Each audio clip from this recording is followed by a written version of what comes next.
Assalamualaikum warahmatullahi wabarakatuh. Semoga kita semua diberikan kelancaran rezeki, kesehatan, dan rahmat Allah Subhanahu wa Ta'ala.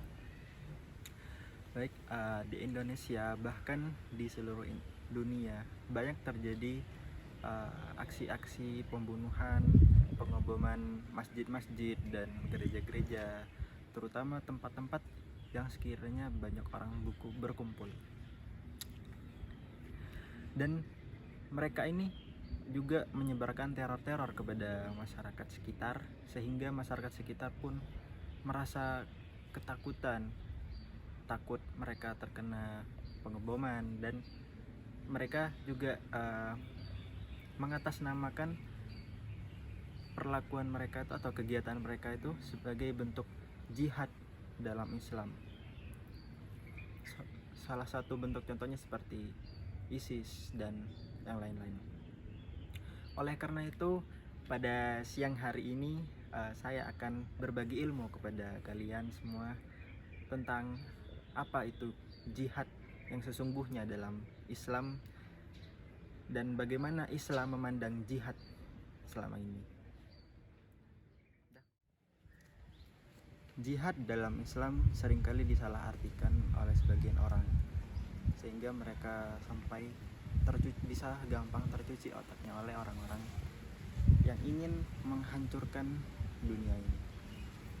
Salah satu contoh bentuk ketidakpahaman orang-orang ialah karena kekurangan ilmu mereka akan Islam itu sebagaimana.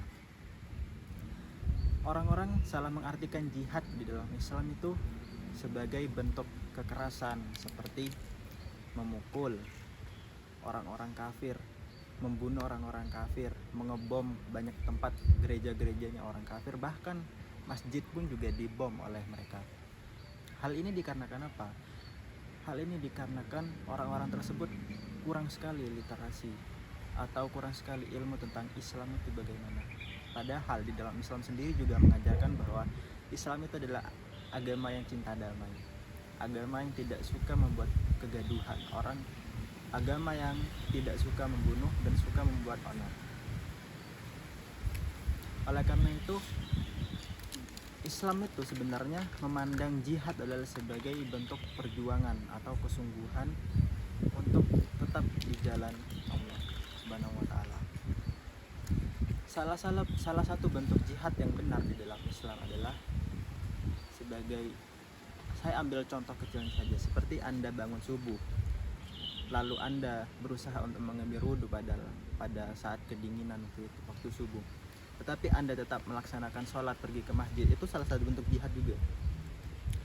Untuk mendukung pernyataan saya juga, ini saya memberikan suatu contoh surat pada Al-Quran yang berbunyi, alladzina amanu wa hajaru wa jahadu fi sabilillahi wa amanu wa anfusihim aqdam darajatan indallahi wa alaika husnul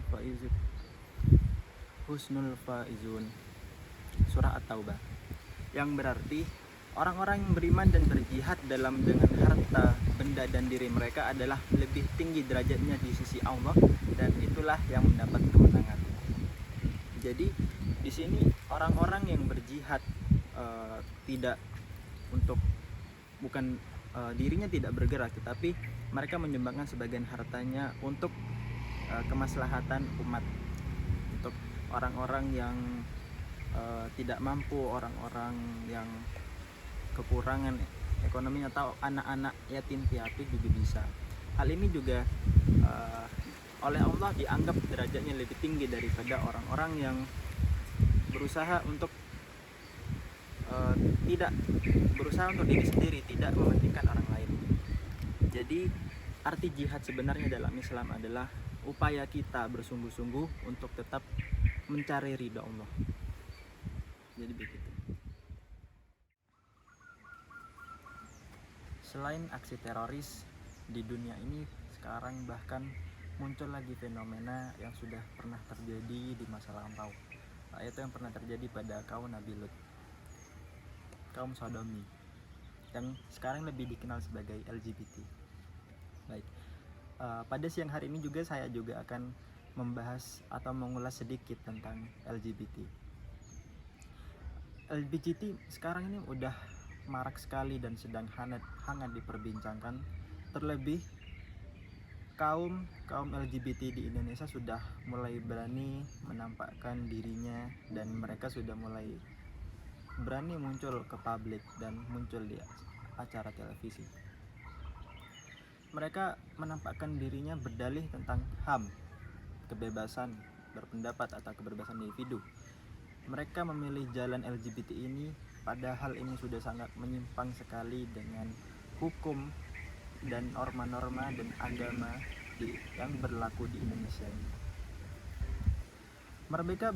Mereka berbicara terkait HAM, namun mereka lupa bahwa HAM juga memiliki batasan. Mereka juga dibatasi oleh HAM atau hak-hak warga negara lainnya. Jika mereka mengumbar tentang HAM, tentang kebebasan, bagaimana tentang masyarakat yang tidak bebas atau terganggu atas perilaku mereka itu? Dalam Al-Quran juga Allah Subhanahu wa Ta'ala menjelaskan melarang perbuatan homoseksual seperti ini, yang terdapat dalam surah Al-Asyura yang berbunyi, atatuma dukrona minal alamin wa tadaruma khalaqalakum rabbukum min azwajikum bal antum qaumun aduna, yang artinya, mengapa kalian mendatangi laki-laki dan meninggalkan istri-istri kalian? Sesungguhnya kalian adalah orang yang melebihi batas. Dan Allah juga telah memperlihatkan azab yang begitu pedih kepada orang-orang yang mempraktekkan homoseksual seperti ini. Contohnya saja sudah diperlihatkan bagi kaum Nabi Lut yang sudah dibinasakan oleh Allah gara-gara mereka melakukan praktek homoseksual seperti ini. Ada juga yang bilang LGBT ini adalah sebuah penyakit, padahal yang berbicara seperti ini adalah orang yang juga pelaku homoseksual seperti ini. Apakah kalian percaya? Baik, sekian ilmu yang bisa saya paparkan pada siang hari ini. Kurang lebihnya mohon maaf, dan semoga ilmu yang saya berikan kepada kalian ini bermanfaat untuk kalian semua. Assalamualaikum warahmatullahi wabarakatuh.